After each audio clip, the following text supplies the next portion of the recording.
انه اكيد بعض الخبراء قالوا يعني ما يبتديش المباراه لانه لسه اديله فتره، ولا لكن خلاص الجانب الفني اكيد لا بتاعك ولا بتاعنا. بتاع الكابتن حسام طبعا. اكيد بتاع الكابتن حسام. لكن هو السؤال يا عمرو، انت عرفت ان جالك جواب من الاتحاد الدولي بان انت لا يحق ليك ان انت يجي لك البطاقه، مظبوط كده؟ والله انا الكلام ده اتبلغت بيه النهارده الساعه 3، لكن عايز اقول لك كابتن حسدان، يعني انا من اكتر الاوقات اللي كنت فيها اعصابي تعبانه جدا امبارح، من الساعه 2 الظهر لغايه الساعه 6 مع استاذ وليد العطار.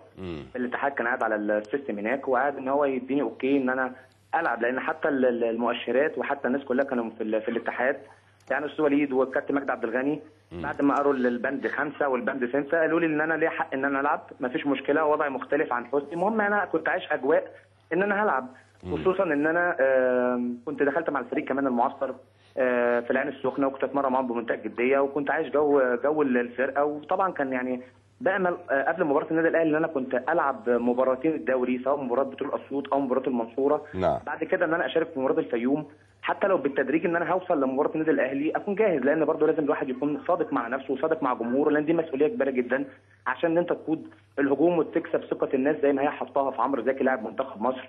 لازم ان انا اكون واقف على رجليا 100%، وفورمه المباريات غير فورمه التمرين مهما وصلت، لان انا لازم اكون باخدها بالتدريج، لان كان بقالي فتره مش بلعب. فلازم ان انا اشيل المسؤوليه، لازم اكون قدها، ولازم ان انا زي ما الناس متعوده تشوفني في شكل كويس، يا اما ما تشوفنيش عشان ما تحكمش عليا وتقيمني من خلال المباراه بصرف النظر عن ظروفي. صح. ده الوضع اللي انا كنت مؤقلمه لنفسي، وانا كنت جاي يعني ان انا فسخت عقدي هناك ونزلت عن الفلوس هناك، وبقالي شهر بتمرن مع الفريق، بحيث ان انا كنت زي ما قلت لحضرتك اوصل لان انا اوصل بمشيئه الله كان لمباراه النادي الاهلي اكون جاهز 100%، ان انا اكون الراي الاول والاخير للكابتن حسام، بس اكون ان انا واقف على رجلي 100%، بحيث ان هو عايز يبدأني بقى او عايز يقعدني او حتى كان يخرجني بره الشهور. دي وجهه نظر المدير الفني، بس انا قدام نفسي اكون جاهز ان انا لو كابتن حسام انت عمرو هتبدا المباراه اكون انا عندي ثقه في نفسي، وفي نفس الوقت واخد ثقه زمايلي، وفي نفس الوقت واقف على رجلي بدنيا، وعندي فورمه المباريات ان انا اقدر ادي بالشكل المطلوب مني. وده قرار الكابتن حسام. طب قول لي يا عمرو، هو طبعا انت عرفت خلاص الجواب جه وانا عرضته لك على الشاشه دلوقتي،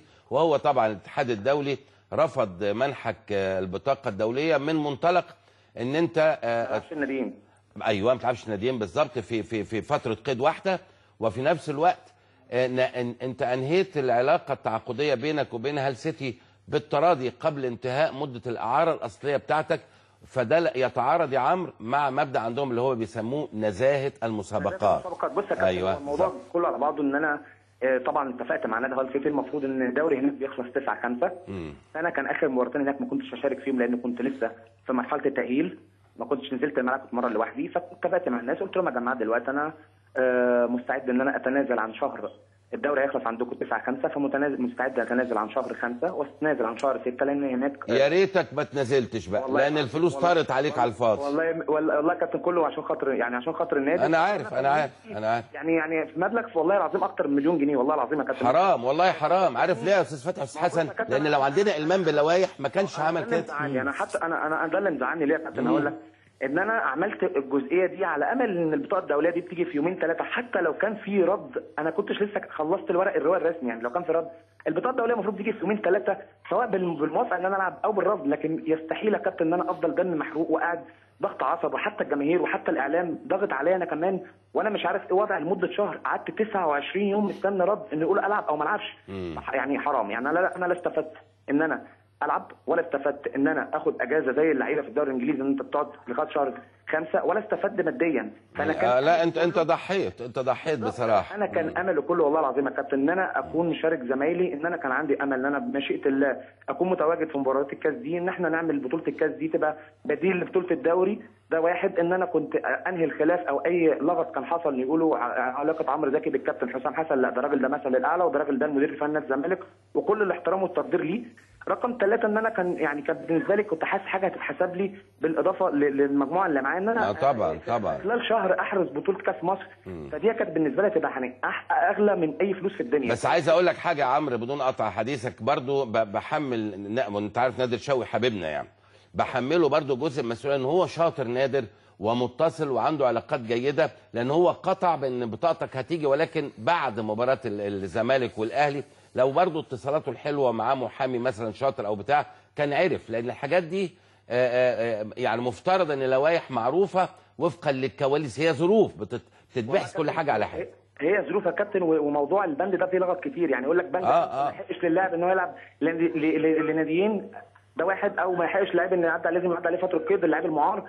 ففيها 1 2 3. حتى عندنا الناس في الاتحاد المصري مع احترامي ليهم، بعض الاشخاص او الناس اللي مسؤوله عن الموضوع ده برضو يعني كان عندها برضو يعني اتكلمت قالت لا ليه حق يلعب، بعد كده قالت لا ما يلعبش، يعني حتى يعني لان الماده مطاطه، يعني بقول لك وفقا للظروف. كابتن مدحت انت حضرتك طبعا راجل يعني خبره عني وخبره عن ناس كتير بخبرات كبيره، لازم يا كابتن المفروض يبقى في حد مسؤول يطلع، سواء ليا او لحسني او اللي كان لايمن، كابتن ايمن عبد العزيز، لازم تبقى الامور واضحه من البدايه. ودي ما انا هقول لك يا عمرو، انا برضو هقول لك عشان احنا بنتكلم اكيد قدام ملايين.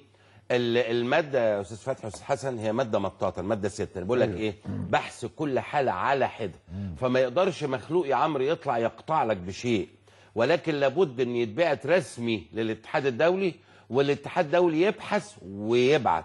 لكن شهر بقى من شهر هو 21 يوم، لان النادي عندك برضو معلش، والنادي عندك اتاخر كتير، واحنا برضو مش عايزين. هو كابتن هو الموضوع ده كده، بس في الاول وفي الاخر خلاص هو يعني ربنا خلاص قدر الله وما شاء فعل. بس يعني ربنا رايد. قول لي بقى السنه الجايه انت اخبارك ايه يا عم؟ لان نادر مطلع دلوقتي تصريح ان انت عندك بعض العروض، دي حقيقي ولا انت مكمل الموسم باكمله مع نادي الزمالك؟ بص يا كابتن بمنتهى الامانه وبمنتهى المصداقيه، انت عارف ان كلامي واضح، وكلام انا قلته حتى اول ما جيت. انا كابتن بمشيئه الله زي ما انا متعود مع حضرتك، لو جه حاجه محترمه نادي الزمالك جه قال لي يا عمرو في عرض محترم جاي لك في فلوس كويسه احنا موافقين عليها، انا وقتها هدرس الموضوع ده. لو ما فيش الحته دي ان هو موضوع ماده بس، او ما فيش نادي كويس، او نادي كويس لكن الفلوس ما ترضيش نادي الزمالك، فاهم؟ فدوت لا يجوز. فبالتالي هيبقى طموحي بمشيئه الله انا هكمل الموسم الجاي مع الفريق بمشيئه الله، مش همشي في يناير. وبرضه يا كابتن بوضح لحضرتك حاجه، سواء دوله عربيه سواء دوله اوروبيه سواء تركيا ايا كان، ان شاء الله انجلترا نفسها، انا يستحيل ان انا اطلع اعاره تاني حتى لو فلوس ترضي نادي الزمالك، حتى لو ترضي عمرو نفسه. اعاره مش هتطلع اعاره، مش هطلع اعاره تاني. عايز نقل نهائي. بص هقول لك ليه يا كابتن، هقول لك ليه.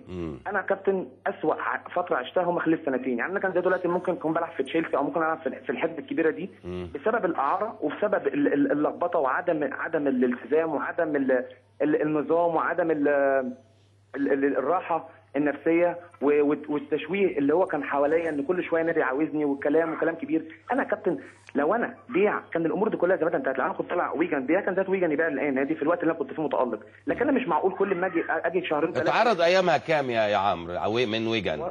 وصلنا كابتن من ويجن 8 مليون استرليني بالاضافه لل 2.5 اللي كانوا دفعوهم، زائد 50% من حاله البيع لو انا كنت اتبعت. 10.5 استرليني، يعني بنتكلم في 80 مليون. 8 في 10 استرليني كان دفعوا في شهر واحد. تمام. ولو انا جاء ويجن مثلا باعني ب 15، اللي فوق اللي ويجن دفعوا السبعه دول اتقسموا على نادي الزمالك ونادي ويجن. يعني احنا بنتكلم من 80 مليون مصري وانت طالع. بالظبط. رقم كبير. انا بس يا كابتن اللي انا عايز اقوله يا كابتن، انا عايز استقر. انا بمشيئه الله لو ما فيش حاجه كويسه وما فيش حاجه ترضي نادي الزمالك، اولا انا كابتن مكمل مع الفرقه وطموحي اخد بطوله الدوري ان شاء الله السنه الجايه مع الفرقه. لكن انت لا تقبل الاعاره. لا لان انا عايز استقر يا كابتن. مش معقول انا سن دلوقتي الموسم الجاي 27 سنه، فلازم ان انا اكون مستقر. الحته ان انا ابقى فيها دي ال3 سنين هبقى موجود فيهم، سواء مع نادي الزمالك او لو نادي الزمالك في عرض جاي له محترم وفلوس كويسه هترضي النادي همشي برضه، لكن اعاره يستحيل. هو كلامك واضح. في اي استفسارات اساتذه بالنسبه لعمرو؟ يعني انت قاعد السنه الجايه يا عمرو؟ يا كابتن قاعد السنه الجايه في مصر؟ انا مشيت لو ما فيش حد، لان انت بقالك سنتين بتيجي تقعد ترانزيت وتروح تمشي وتمشي بسبب الاعاره يا استاذ فتحي. ماشي معاك، ما انت برضه انت حاضر موقفك. انت حضرتك فاهم الكلام ده كويس. انا فاهم، بس يعني زي ما انت قلت، يعني ممكن هتلعب موسم كامل مع نادي الزمالك، ممكن تمشي في نهايته. ما عنديش اي مشكله. وانت قلت انك مش هتمشي في يناير. انا تحت امر اداره نادي الزمالك وجمهوره ومعاهم، ما عنديش مشكله. مهم جدا يحدد موقفه. ده توضيح مهم لانه برضه مهم لفرقته. طبعا عمرو مهم جدا. ده اكيد يعني. بس هو كلامه واضح، قال لك انا مش عايز اعاره، الاعاره شتتتني. كويس. هو بس اهم حاجه نختم بيها عمرو معاك، ان ممكن يجي لك انت يجي لك من خلال نادر، ونادر شاطر ما شاء الله عليه، يجي لك عرض والزمالك ما يقبلوش، فعايزين منك الالتزام الكامل. هي الكلمه الاولى والاخيره لنادي الزمالك. بص يا كابتن، هو نادر فاهم كويس قوي عمرو زكي ايه، وفاهم احنا متفقين مع بعض من اول ما هو كان عندي في انجلترا، من مباراه انجلترا ومصر كانت هناك. نعم. لغايه اللحظه دي متفقين عمرو زكي هيطلع من نادي الزمالك، هيطلع بيع. عمرو زكي اعاره لاي نادي في الدنيا عمرو فاهم ان هو مش هيطلع وهيكمل مع نادي الزمالك عشان جمهوره وعشان خاطر ناديه وعشان خاطر يبقى في استقرار لعمرو، يقدر ما يبقاش مشتت، يقدر يركز في حته واحده عشان يقدر ينتج تمام. ويرجع تاني للوضع الطبيعي برضا نادي الزمالك الكامل. بص يا كابتن، انا مش هطلع الا لو نادي الزمالك فيه فلوس ترضيه المبلغ اللي هو برافو عليك. الزمالك اللي هو الطبيعي. ده ما جاش، انا مع الفريق بدايه من اول يوم فتره الاعداد ومركز مع الفرقه بمشيئه الله من اول ماتش عشان خاطر ربنا يكرمنا انا والمجموعه اللي موجوده. انا مركز وفي تركيز ان انا اقدر اقف على رجلي تاني وارجع العب وادي بالشكل كويس، بس لازم ما ابقاش مشتت، ابقى مركز خلاص. يا همشي واحترف بيع نهائي، يا مستقر وقاعد وبتشتغل، يا اما انا هبقى قاعد وبشتغل مع المجموعه اللي موجوده وبمشيئه الله كابتن حسام. توفيق يا عمرو ان شاء الله. ربنا يخليك يا كابتن. اشكرك يا حبيبي، شاكر جدا جدا. كلام